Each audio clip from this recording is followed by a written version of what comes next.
ലാംഗ്വേജുകൾ 2 എണ്ണം, അതിൻ്റെ ലാംഗ്വേജിൽ നിന്നും അതിൻ്റെ പെഡഗോഗിയിൽ നിന്നൊക്കെ ആയിട്ട് 30 മാർക്ക് വീതം. അതുപോലെ നമുക്കറിയാം സയൻസ് ആൻഡ് മാത്സിന് വേണ്ടിയിട്ട് ഒരു ഓപ്ഷൻ. ജെൻഡർ ബയാസിനെ കുറിച്ച്, ജെൻഡർ ഡിസ്ക്രിമിനേഷനെ കുറിച്ച് ഒക്കെ നമുക്ക് വളരെ പ്രധാനമായിട്ടും പഠിക്കാനുണ്ട്. എപ്പോഴും ചോദിക്കുന്ന ഒരു മേഖല തന്നെയാണ്. അപ്പോൾ ലേണിംഗ് ആൻഡ് പെഡഗോഗി ഈ 10 മാർക്കിന് വേണ്ടി നിങ്ങൾ പഠിക്കുമ്പോൾ ഉണ്ടല്ലോ, ഇത് നിങ്ങൾക്ക് നിങ്ങളുടെ സബ്ജക്റ്റ് പെഡഗോഗിയിൽ, അതായത് സയൻസ് ആൻഡ് മാത്സിൻ്റെ പെഡഗോഗിയിൽ അല്ലെങ്കിൽ സോഷ്യൽ സയൻസിൻ്റെ പെഡഗോഗിയിലും ഒബ്സർവേഷൻ, എക്സ്പെരിമെൻറ്റ്, ഡിസ്കവറി, സയൻസിലെ പ്രധാനപ്പെട്ട മെത്തേഡുകൾ, ഇന്നോവേഷൻ സംബന്ധിച്ചുള്ള കാര്യങ്ങൾ, അപ്പോൾ പെഡഗോഗിയുടെ ഭാഗമായിട്ട് അതെല്ലാം വരുന്നുണ്ട്. ഹായ്, നമസ്കാരം. എൻ്റെ പുതിയൊരു വീഡിയോയിലേക്ക് എല്ലാവർക്കും ഒരിക്കൽ കൂടി സ്വാഗതം. അപ്പോൾ CTET-നെ സംബന്ധിച്ച്, അതിൻ്റെ പ്രാധാന്യത്തെ സംബന്ധിച്ച് നിങ്ങൾക്ക് എല്ലാവർക്കും അറിയാം. അതിൻ്റെ പഠനത്തിലേക്ക് നിങ്ങൾ കടക്കാണ്. അപ്പോൾ അവിടെ CTET-ൻ്റെ സിലബസിനെ ഒന്ന് സമഗ്രമായിട്ട് നമുക്ക് മനസ്സിലാക്കേണ്ടതായിട്ടുണ്ട്. CTET പേപ്പർ 2-ൻ്റെ സിലബസ് എങ്ങനെയാണ്, ഇതിൻ്റെ മാർക്ക് ഡിസ്ട്രിബ്യൂഷനെ കുറിച്ച് ഇതിനോടകം നിങ്ങൾ മനസ്സിലാക്കിയിട്ടുണ്ടാവും. അവിടെ നമ്മുടെ സൈക്കോളജി പെഡഗോഗി ഭാഗത്തു നിന്നുള്ള 30 ക്വസ്റ്റ്യൻസ്, ലാംഗ്വേജുകൾ 2 എണ്ണം, അതിൻ്റെ ലാംഗ്വേജിൽ നിന്നും അതിൻ്റെ പെഡഗോഗിയിൽ നിന്നൊക്കെ ആയിട്ട് 30 മാർക്ക് വീതം. അതുപോലെ നമുക്കറിയാം സയൻസ് ആൻഡ് മാത്സിന് വേണ്ടിയിട്ട് ഒരു ഓപ്ഷൻ, അല്ലെങ്കിൽ സോഷ്യൽ സയൻസ് എടുക്കാനുള്ള ഒരു ഓപ്ഷൻ, അത് 60 മാർക്ക്, അതിനകത്ത് പെഡഗോഗിയും കൂടി ഇൻവോൾവ് ആണ് എന്ന് നിങ്ങൾക്കറിയാം. അപ്പോൾ ഇതൊക്കെയാണ് ബ്രീഫായിട്ട് നിങ്ങൾക്കറിയാവുന്ന സിലബസ് അല്ലേ. സമഗ്രമായിട്ട് ആ സിലബസിനെ, അതായത് CTET-ൻ്റെ മുഴുവൻ സിലബസിനെയും സമഗ്രമായിട്ട് നമ്മളൊന്ന് ഡിസ്കസ് ചെയ്യാൻ പോവുകയാണ്. ഓരോ പോയിൻറ്റും എക്സ്പ്ലെയിൻ ചെയ്തൊന്നും പോകുന്നില്ല, ജസ്റ്റ് നിങ്ങൾക്ക് ഈ കാര്യങ്ങളൊന്ന് മനസ്സിലാക്കാൻ വേണ്ടിയിട്ടാണ്. ഈ ഒരു കണ്ടൻറ്റിനെയാണ് നമ്മൾ മുമ്പോട്ട് പഠിക്കാൻ പോകുന്നത്, നമുക്ക് ഇനി വരുന്ന ദിവസങ്ങളിൽ പഠിച്ച് തീർക്കേണ്ടതായിട്ടുള്ളത്. അപ്പോൾ എന്താണ് ഒരു സിലബസ് എന്ന് മനസ്സിലാക്കി കഴിഞ്ഞാൽ കുറച്ചും കൂടി നിങ്ങൾക്ക് എളുപ്പമാകും. CTET-ൻ്റെ സിലബസിനകത്ത് ഒരു വ്യക്തമായിട്ട് എന്താണ് അതിനകത്ത് ക്വസ്റ്റ്യൻ ചോദിക്കുന്ന മേഖലകൾ എന്നൊക്കെ ഉള്ളത് വളരെ ഡീറ്റെയിൽ ആയിട്ട് തന്നെ എങ്ങനെയാണ് ആ ക്വസ്റ്റ്യൻ എന്നുള്ളത് സിലബസിൽ തന്നെ എക്സ്പ്ലെയിൻ ചെയ്താണ് പോകുന്നത്. അപ്പോൾ നിങ്ങൾ നന്നായിട്ട് ഈ സിലബസിനെ ഒന്ന് വായിച്ച് മനസ്സിലാക്കാൻ ശ്രമിക്കുക. അതിലെ ഏറ്റവും പ്രധാനപ്പെട്ട ഫാക്റ്റുകളൊക്കെ ഞാൻ ഇത് കാണിക്കുന്നതിനൊപ്പം തന്നെ പറഞ്ഞു പോകുന്നതായിരിക്കും. അപ്പോൾ നമുക്ക് നോക്കാം CTET-ൻ്റെ പേപ്പർ 2-ൻ്റെ സിലബസ് എങ്ങനെയാണ് എന്ന്. ഇവിടെ നിങ്ങൾക്ക് ആദ്യം എല്ലാവർക്കും അറിയാവുന്നൊരു കാര്യമുണ്ടല്ലേ, ചൈൽഡ് ഡെവലപ്മെൻറ്റ് ആൻഡ് പെഡഗോഗിയാണ് ഉള്ളത്. അവിടെ 30 ക്വസ്റ്റ്യനാണ് വരുന്നതെന്ന് നമ്മൾ പറഞ്ഞു. 30 ക്വസ്റ്റ്യന് 30 മാർക്കാണ്. ഈ 30 ക്വസ്റ്റ്യനെ തന്നെ വീണ്ടും എങ്ങനെയാണ് ഓരോ ഭാഗത്തുനിന്ന് വരുന്നതെന്ന് വളരെ കൃത്യമായിട്ട് നമ്മുടെ സിലബസിൽ പറയുന്നുണ്ട്. അതിൽ ചൈൽഡ് ഡെവലപ്മെൻറ്റ് എന്ന് പറയുന്നത് എലമെൻ്ററി സ്കൂൾ ചൈൽഡ്സിനെ കുറിച്ചാണല്ലേ. നമുക്കറിയാം പേപ്പർ 2 എന്ന് പറയുന്നത് ഏത് ക്ലാസ് ലെവൽ വരെയാണ് പഠിപ്പിക്കാനുള്ള ക്വാളിഫിക്കേഷനൊക്കെ നിങ്ങൾക്കറിയാം. ആ കാലഘട്ടത്തിലെ കുട്ടികളുടെ കുറിച്ചിട്ടുള്ള ചൈൽഡ് ഡെവലപ്മെൻറ്റുമായിട്ട് ബന്ധപ്പെട്ട ക്വസ്റ്റ്യൻസ് 15 എണ്ണം നമുക്ക് പ്രതീക്ഷിക്കാം. 15 ക്വസ്റ്റ്യൻസ്, 15 മാർക്ക് ഈ ഭാഗത്തുനിന്ന് വരും. ഇപ്പോൾ വളരെയേറെ പ്രധാനപ്പെട്ട ഒരു ഏരിയയാണ്. B.Ed കാലഘട്ടത്തിലും അതുപോലെ TTC D.Ed കാലഘട്ടത്തിലും ഒക്കെ നമ്മൾ പഠിച്ചിട്ടുള്ള ചില പ്രധാനപ്പെട്ട കാര്യങ്ങളാണ് ഈ ഒരു ഭാഗത്ത് ക്വസ്റ്റ്യനായിട്ട് വരിക. അവിടെ തീർച്ചയായിട്ടും ഏറ്റവും കൂടുതൽ ചോദ്യങ്ങൾ വരുന്ന ഒരു മേഖലയാണ് ഗ്രോത്ത് ആൻഡ് ഡെവലപ്മെൻറ്റ് എന്ന് പറയുന്ന ഒരു കൺസെപ്റ്റ് അല്ലേ. ഡെവലപ്മെൻറ്റ്, ലേണിങ്ങുമായിട്ട് ബന്ധപ്പെട്ട് ഡെവലപ്മെൻറ്റിൻ്റെ പ്രാധാന്യം, അല്ലെങ്കിൽ ലേണിങ്ങിനെ എങ്ങനെ ഡെവലപ്മെൻറ്റ് സ്വാധീനിക്കുന്നു, അതുപോലെ തന്നെ ഡെവലപ്മെൻറ്റൽ പ്രിൻസിപ്പിൾസ് വളരെ പ്രാധാന്യത്തോടുകൂടി ഓരോ തവണയും ക്വസ്റ്റ്യൻ ചോദിക്കുന്ന CTET-ൽ ഏറ്റവും കൂടുതൽ ക്വസ്റ്റ്യൻസ് വരുന്ന ഒരു മേഖല തന്നെയാണ്. ഒന്നാമത്തെ പോയിന്റ് തന്നെ principles of the development of children. വളരെ എടുത്ത് തന്നെ ഞാൻ ആ പറഞ്ഞ ടോപ്പിക്ക് അവിടെ പറയുന്നുണ്ട്. അപ്പോൾ ഇനിയും നമുക്ക് പ്രതീക്ഷിക്കാം ഒരുപാട് ക്വസ്റ്റ്യൻസ് അവിടുന്ന് വരുമെന്ന്. ഇനിയും ഹെറിഡിറ്റി ആൻഡ് എൻവയോൺമെൻറ്റ്, പാരമ്പര്യത്തിനും അതുപോലെ നമ്മുടെ എൻവയോൺമെൻറ്റിനും എങ്ങനെയാണ് ഈ ഡെവലപ്മെൻറ്റിനകത്ത് സ്വാധീനം ചെലുത്താൻ പറ്റുക, അങ്ങനത്തെ കാര്യങ്ങളൊക്കെ.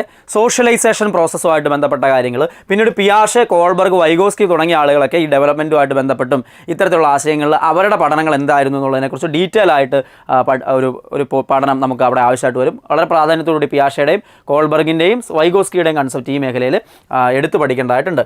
അതുപോലെ child centred and progressive education, ശിശു കേന്ദ്രീകൃതം, ചൈൽഡ് സെൻറ്റേർഡ് ആയിട്ടുള്ള എഡ്യൂക്കേഷൻ, പ്രോഗ്രസീവ് എഡ്യൂക്കേഷൻ്റെ ഒക്കെ പ്രാധാന്യം എന്താണ്, അതിൻ്റെ കൺസെപ്റ്റുകളെ കുറിച്ചിട്ടുള്ള ജനറൽ ആയിട്ടുള്ള കാര്യങ്ങളൊക്കെ നമുക്ക് പഠിക്കാനുണ്ട്. ഇനി ഇൻ്റലിജൻസുമായിട്ട് ബന്ധപ്പെട്ട കാര്യങ്ങളാണ് പ്രധാനമായിട്ടും പിന്നീട് വരുന്ന കാര്യങ്ങൾ. അതിൽ മൾട്ടി ഡയമെൻഷണൽ ഇൻ്റലിജൻസിനെ കുറിച്ചും ഇൻ്റലിജൻസിനെ കുറിച്ച് പ്രധാനപ്പെട്ട കൺസെപ്റ്റുകൾ പറഞ്ഞിട്ടുള്ള ആൾക്കാരെക്കുറിച്ചും അത്തരത്തിലുള്ള ആശയങ്ങൾ, പിന്നെ ഇൻ്റലിജൻസിനെ മെഷർ ചെയ്യുന്നതിനെക്കുറിച്ചൊക്കെ നമുക്ക് അവിടെ പഠിക്കാനുണ്ട്. ജനറൽ ആയിട്ടുള്ള ഏറ്റവും പ്രധാനപ്പെട്ട സൈക്കോളജിയുടെ ഒരു കൺസെപ്റ്റാണ് ഇൻ്റലിജൻസ് എന്ന് പറയുന്നത്. ചോദ്യങ്ങൾ ചോദിക്കുന്ന ഒരു മേഖല തന്നെയാണ്. അടുത്തെന്താ, ലാംഗ്വേജ് ആൻഡ് തോട്ട്. ലാംഗ്വേജ് എന്ന് പറയുന്നതിനെ ഡെവലപ്പ്, ഇപ്പം നോം ചോംസ്കി ഉൾപ്പെടെ പിയാഷയും വൈഗോസ്കിയും ഒക്കെ ആ മേഖലയിൽ ചില പ്രധാനപ്പെട്ട ആശയങ്ങൾ നമുക്ക് വേണ്ടിയിട്ട് പറഞ്ഞു വെച്ചിട്ടുണ്ട്. അത്തരത്തിലുള്ള കാര്യങ്ങളെക്കുറിച്ചാണ് അവിടെ നമുക്ക് പഠിക്കാനായിട്ടുള്ളത്. അവിടെ നിന്നും ചോദ്യം നിങ്ങൾ പ്രീവിയസ് ഇയർ ക്വസ്റ്റ്യൻ പേപ്പർ കാണുമ്പോൾ അവിടെ കാണാൻ പറ്റും. അവിടെ നിന്നൊക്കെ ആവർത്തിച്ച് ചോദ്യങ്ങൾ ചോദിക്കുന്നതാണ്. ഇനി gender as A social concept, അതായത് നമുക്കറിയാം ജെൻഡർ റോളുകളെക്കുറിച്ച്, ജെൻഡർ ബയാസിനെക്കുറിച്ച്, ജെൻഡർ ഡിസ്ക്രിമിനേഷനെക്കുറിച്ച് ഒക്കെ നമുക്ക് വളരെ പ്രധാനമായിട്ടും പഠിക്കാനുണ്ട്. എപ്പോഴും ചോദിക്കുന്ന ഒരു മേഖല തന്നെയാണ് അത് എന്ന് മനസ്സിലാക്കുക.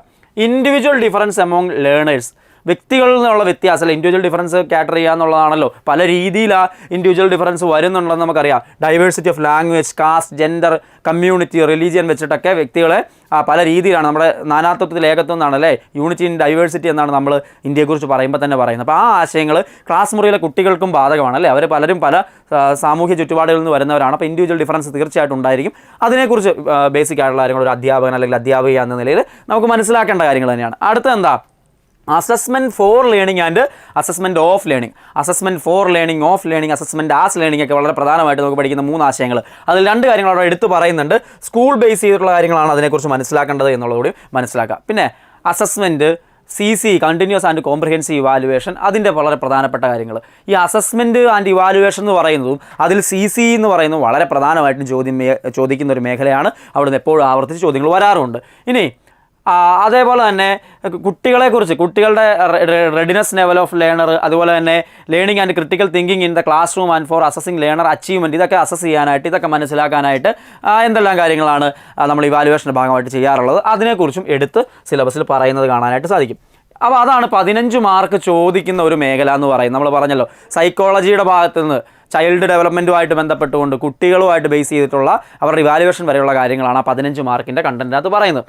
ഇനി concept of inclusive education and understanding children with special needs, 5 questions ചോദിക്കുന്ന, സീറ്ററ്റിന് 5 ചോദ്യങ്ങൾ ചോദിക്കുന്ന ഒരു സംഭവമാണ് ഇൻക്ലൂസീവ് എഡ്യൂക്കേഷൻ. ഇപ്പോൾ നമ്മൾ നാഷണൽ എലിജിബിലിറ്റി ടെസ്റ്റ് തൊട്ട് സെറ്റ് ആയാലും നെറ്റ് ആയാലും സീറ്ററ്റ് ആയാലും കേറ്ററ്റ് ആയാലും ഒക്കെ ഏറ്റവും പ്രാധാന്യത്തോടുകൂടി ഈ കാലഘട്ടം ചർച്ച ചെയ്യുന്ന ഒരു വിഷയമാണ് ഇൻക്ലൂസീവ് എഡ്യൂക്കേഷൻ എന്ന് പറയുന്നത്. ഇൻക്ലൂസീവ് എഡ്യൂക്കേഷനെ കുറിച്ച് വളരെ വിശദമായിട്ട് തന്നെ നമ്മൾ മനസ്സിലാക്കേണ്ടതായിട്ടുണ്ട്.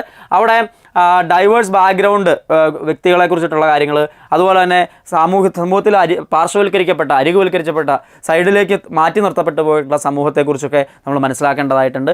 അവിടെ ഇവരെ എങ്ങനെ മുഖ്യധാരയിലേക്ക് കൊണ്ടുവരാൻ പറ്റും, അവരെ എങ്ങനെ സാധാരണ പൊതുവിദ്യാലയങ്ങളുടെ ഭാഗമാക്കി കൊണ്ടുവരാൻ പറ്റും, ഇൻക്ലൂസീവ് എഡ്യൂക്കേഷനുമായിട്ട് ബന്ധപ്പെട്ട ആ പ്രധാനപ്പെട്ട കാര്യങ്ങൾ. അതുപോലെ ടാലൻറ്റഡ്, ക്രിയേറ്റീവ്, സ്പെഷ്യലി ഏബിൾഡ് ലേണേഴ്സിനെ കുറിച്ചുള്ള പ്രധാനപ്പെട്ട കാര്യങ്ങൾ. ഇവിടെ പേഴ്സൺ വിത്ത് ഡിസബിലിറ്റി ആക്ട് ഉൾപ്പെടെയുള്ള കാര്യങ്ങളൊക്കെ എപ്പോഴും ആവർത്തിച്ച് ചോദിക്കുന്ന ഒരു മേഖലയാണ്. ഇനി ലേണിംഗ് ആൻഡ് പെഡഗോഗിയാണ് അടുത്ത 10 മാർക്കിൻ്റെ. അപ്പോൾ ആദ്യത്തെ 30 മാർക്കിന് 15 മാർക്ക് നമ്മൾ എവിടെയാണെന്ന് പറഞ്ഞു, 5 മാർക്ക് ഇൻക്ലൂസീവ് എഡ്യൂക്കേഷൻ്റെ കാര്യങ്ങൾ പറഞ്ഞു. ഇപ്പോൾ അടുത്ത 10 മാർക്ക്, മിച്ചമുള്ള 10 മാർക്ക് എന്ന് പറയുന്ന ലേണിംഗ് ആൻഡ് പെഡഗോഗിയുടെ ഭാഗമായിട്ടാണ് വരുന്നത്. How children think and learn, how and why children fail to achieve success in school performance. ഇപ്പോൾ ലേണിംഗ് ആൻഡ് പെഡഗോഗി ഈ 10 മാർക്കിന് വേണ്ടി നിങ്ങൾ പഠിക്കുമ്പോൾ ഉണ്ടല്ലോ, ഇത് നിങ്ങൾക്ക് നിങ്ങളുടെ സബ്ജക്റ്റ് പെഡഗോഗിയിൽ, അതായത് സയൻസ് ആൻഡ് മാത്സിൻ്റെ പെഡഗോഗിയിൽ അല്ലെങ്കിൽ സോഷ്യൽ സയൻസിൻ്റെ പെഡഗോഗിയിലും ഈ 10 മാർക്കിന് വേണ്ടി പഠിക്കുന്ന കണ്ടന്റിനെ പ്രയോജനപ്പെടുത്താൻ പറ്റും എന്നുള്ളതാണ് അവിടുത്തെ ഒരു അഡ്വാൻറ്റേജ് എന്ന് പറയുന്നത്. അപ്പോൾ അത് വളരെ പ്രധാനപ്പെട്ട ഒരു ആശയമാണ്. അത് ബേസിക് ആയിട്ടുള്ള എല്ലാ കാര്യങ്ങളും നിങ്ങൾ BEdന് പഠിക്കുന്ന അല്ലെങ്കിൽ DELന് പഠിക്കുന്ന പ്രധാനപ്പെട്ട കൺസെപ്റ്റുകളെല്ലാം അവിടെ വരുന്നുണ്ട്. അതേപോലെ തന്നെ സയൻറ്റിഫിക് ഇൻവെസ്റ്റിഗേറ്റർ ആയിട്ട് ഒരു കുട്ടിയുടെ ബിഹേവിയർ അല്ലെങ്കിൽ ആ പ്രോബ്ലം സോൾവർ ആയിട്ടൊക്കെ കുട്ടീനെ എങ്ങനെ കാണാൻ പറ്റും, അങ്ങനത്തെ കാര്യങ്ങളൊക്കെ പെഡഗോഗിയുടെ ഭാഗമായിട്ട് അവിടെ പ്രധാനപ്പെട്ട എല്ലാ കാര്യങ്ങളും വരുന്നുണ്ട്. Cognition and emotion, motivation and learning, factors contributing to learning, അങ്ങനത്തെ കാര്യങ്ങളെല്ലാം പ്രധാനമായിട്ട് അവിടെ വരുന്നുണ്ട്.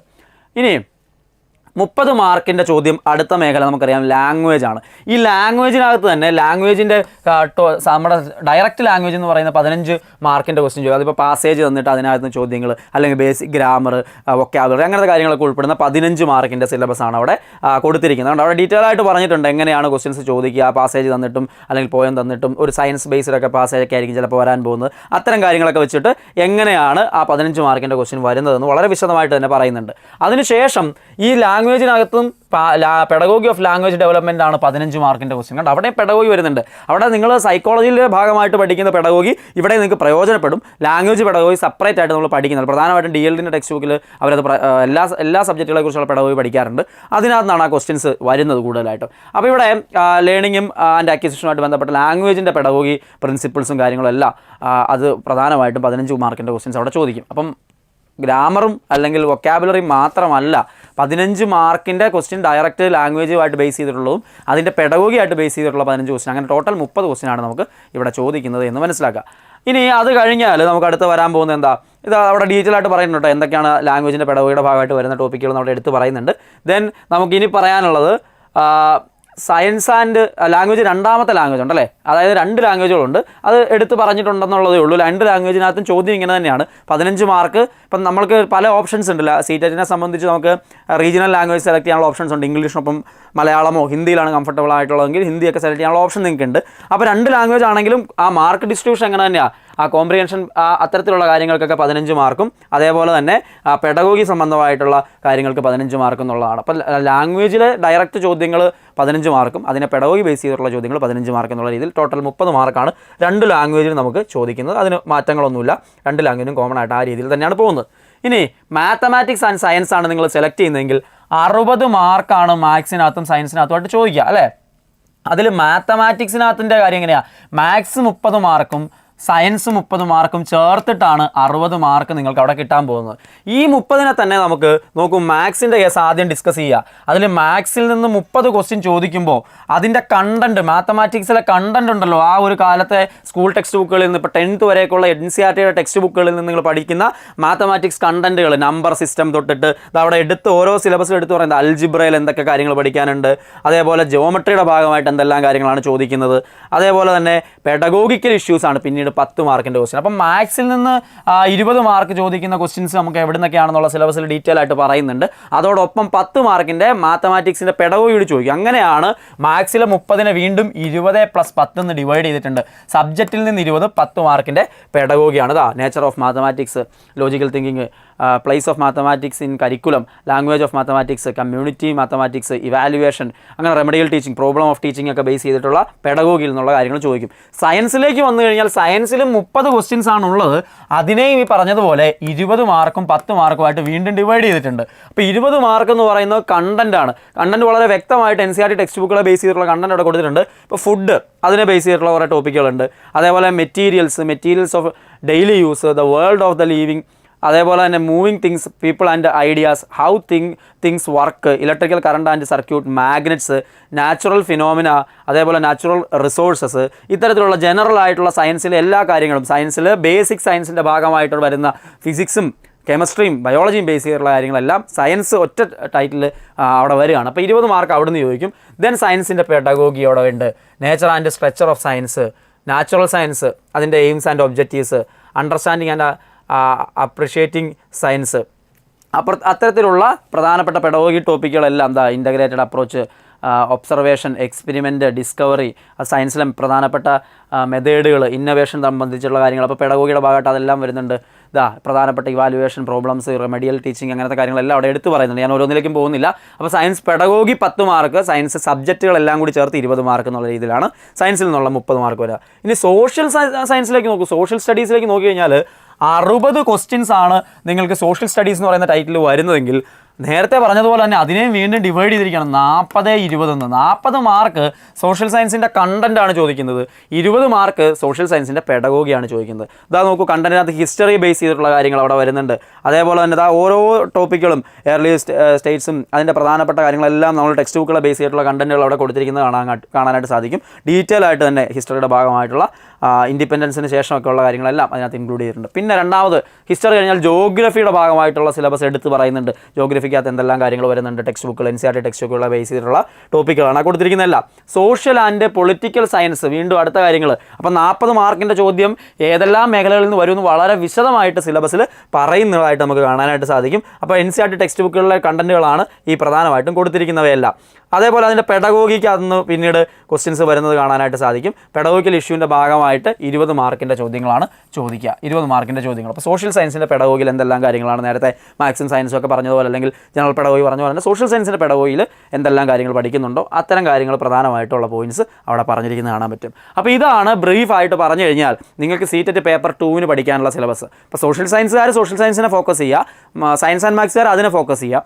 ഏതായാലും അവിടെ ഒരേപോലെ നിങ്ങൾക്ക് സബ്ജക്റ്റും പഠിക്കണം, പെഡഗോഗിയും പഠിക്കണം. അപ്പോൾ പെഡഗോഗി നിങ്ങൾക്ക് എവിടെയും പ്രയോജനപ്പെടുത്താൻ സാധിക്കും. നിങ്ങൾ പഠിക്കുന്ന ജനറൽ സൈക്കോളജി പെഡഗോഗിയുടെ ഭാഗത്ത് ആദ്യം പഠിക്കുന്ന 30 മാർക്കിലെ കണ്ടൻറ്റുകൾ നിങ്ങൾക്ക് ഈ പറയുന്ന എല്ലാ സബ്ജക്റ്റിൻ്റെയും പെഡഗോഗിയിൽ യൂസ്ഫുൾ ആവും എന്നുള്ളതാണ്. അപ്പോൾ എല്ലാത്തിനും തുല്യ പ്രാധാന്യം കൊടുത്തുകൊണ്ട് നല്ലൊരു പ്രിപ്പറേഷൻ നിങ്ങൾ മുമ്പോട്ട് കൊണ്ടുപോയി കഴിഞ്ഞാൽ വളരെ സിമ്പിളായിട്ട് നിങ്ങൾക്ക് ഈ ഒരു CTET ക്രാക്ക് ചെയ്യാനായിട്ട് സാധിക്കും. CTET പേപ്പർ 2 ക്വാളിഫിക്കേഷൻ ഉള്ളവർക്ക് ഇനി ഹയർ ലെവലിലേക്ക് അല്ലേ നമുക്ക് 8ാം ക്ലാസ് വരെ ലെവലിലേക്ക് പഠിപ്പിക്കാൻ പറ്റുള്ളൂ. പ്രത്യേകിച്ച് BEdകാരെ സംബന്ധിച്ച് CTET പേപ്പർ 2 മാത്രമേ ഇപ്പോൾ ഇനി എഴുതാൻ പറ്റുള്ളൂ. അതുകൊണ്ട് ഏറ്റവും പ്രധാനമായിട്ടും നിങ്ങൾക്ക് വേണ്ട ഒരു ക്വാളിഫിക്കേഷനാണ്. അത് കേരളത്തിനകത്തും വാലിഡാണ്, കേറ്ററ്റിന് ഇക്വലൻ്റ് ആയിട്ട് നമ്മൾ കൺസിഡർ ചെയ്യാറുണ്ട്. അതേപോലെ തന്നെ കേരളത്തിന് പുറത്തേക്ക് ഇന്ത്യയിൽ എവിടെ പോകണമെങ്കിലും CTET ആവശ്യമാണ്. മിഡിൽ ഈസ്റ്റിലൊക്കെ പോകുമ്പോഴും നിങ്ങൾക്ക് ഇത് യൂസ്ഫുൾ ആയിട്ട് വരുമെന്നുള്ളതാണ്. സോ എത്രയും പെട്ടെന്ന് ഏറ്റവും നല്ല പ്രിപ്പറേഷനോടുകൂടി നിങ്ങൾക്ക് CTET ക്രാക്ക് ചെയ്യാൻ സാധിക്കട്ടെ. അതിന് നിങ്ങളുടെ ഒപ്പം മുഴുവൻ എൻട്രിയുടെ ടീമും ഉണ്ടായിരിക്കും. എല്ലാവർക്കും ആശംസകൾ.